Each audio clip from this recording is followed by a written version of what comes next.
चाय बनाने के लिए। सुबह से मैंने कुछ नहीं खाया है फास्ट में, तो चाय बनाते हैं।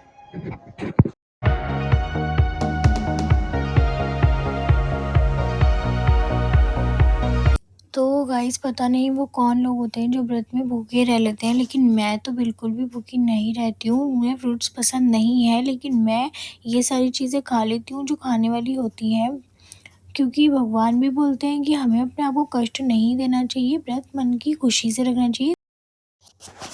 और खाने पीने के बाद मम्मी ने मुझसे बोला कि मेरे हाथ में मेहंदी लगा दी, क्योंकि अपने हाथों तो पहले से ही सजा के बैठी हुई है। तो मैंने मम्मी के हाथों में मेहंदी लगाई। मेहंदी लगाने के बाद शाम को मैं पूजा करने चली गई और आज मैंने कथा भी पढ़ी। अधिकार में ले ले, वह स्त्रियों में रतन एक स्त्री है, वह अपनी क्रांति से दशों दिशाओं को प्रकाशित करती हुई वहां स्थित है, इसलिए आपको देखना उचित है कि वह जाकर तुम उसको अच्छी तरह से समझा देना। ऐसा उपाय करना जिससे वह प्रसन्न होकर तुरंत मेरे पास चली आए।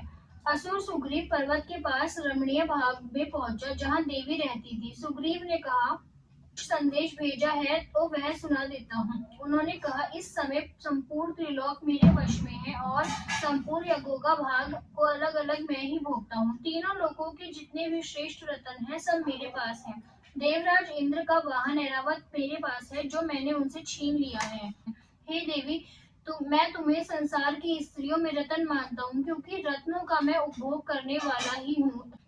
अब मैं तुम्हारे पर छोड़ता हूँ कि तुम मेरे भाई पराक्रमी निशुंभ के साथ सेवा में जाओ। यदि मेरा वरण करोगी तो तुम मेरे महान ऐश्वर्य को प्राप्त करोगी, अतः अपनी बुद्धि से यह विचार कर मेरे पास चली आओ। महर्षि मेधा ने कहा, दूत के ऐसा कहने पर संपूर्ण जगत का कल्याण करने वाली भगवती दुर्गा मन ही मन मुस्काई और इस प्रकार कहने लगी, हे दूत, जो कुछ भी कह रहा है वह सब सत्य है, इसमें कोई किंचित मात्र भी झूठ नहीं है। शुंभ इस समय तीनों लोकों का स्वामी है और उसका भाई निशुंभ भी उसी तरह पराक्रमी है, किंतु इसके संबंध में मैं जो प्रतिज्ञा कर चुकी हूँ, मैं उससे मिथ्या नहीं कर सकती। अब मेरे जो युद्ध में जीत लेगा और मेरे अभिमान को खंडित करेगा तथा बल में मेरे समान होगा, वही मेरा स्वामी होगा। हे देवी, तुम अभिमान से भरी हुई हो, मेरे सामने ऐसी बात ना करो। त्रिलोक में मुझे ऐसा कोई दिखाई नहीं देता जो शुंभ और निशुंभ के सामने ठहर सके। हे देवी, अन्य देवताओं में से कोई शुंभ निशुंभ के सामने युद्ध में नहीं ठहर सका, तो फिर तुम जैसी स्त्री रणभूमि में कैसे ठहर सकेगी? जिन शुंभ निशुंभ असुरों के सामने इंद्र देवता ठहर नहीं सके, फिर तुम अकेली स्त्री उसका सामने कैसे ठहरोगी? अतः तुम मेरा कहना मानकर उसके पास चली जाओ, नहीं तो जब वे तुम्हारे केश पकड़कर घसीटते हुए ले जाएंगे तो तुम्हारा गौरव नष्ट हो जाएगा। देवी ने कहा, तो कुछ तूने कहा ठीक है, शुंभ निशुंभ बड़े बलवान हैं, किंतु मैं क्या कर सकती हूँ?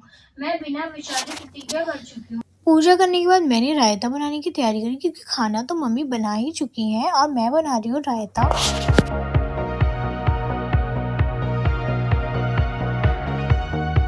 और अगर शाम को मम्मी के हाथ का इतना प्यारा खाना मिल जाए तो मैं 9 दिन तो क्या 9 महीने व्रत रख लूँ। एक बाइट लेते ही मेरे चेहरे से जो एक्सप्रेशन आते हैं ना गाइस, उससे आप अंदाज़ा लगा ही सकते हो कि किस लेवल तक टेस्टी होगा।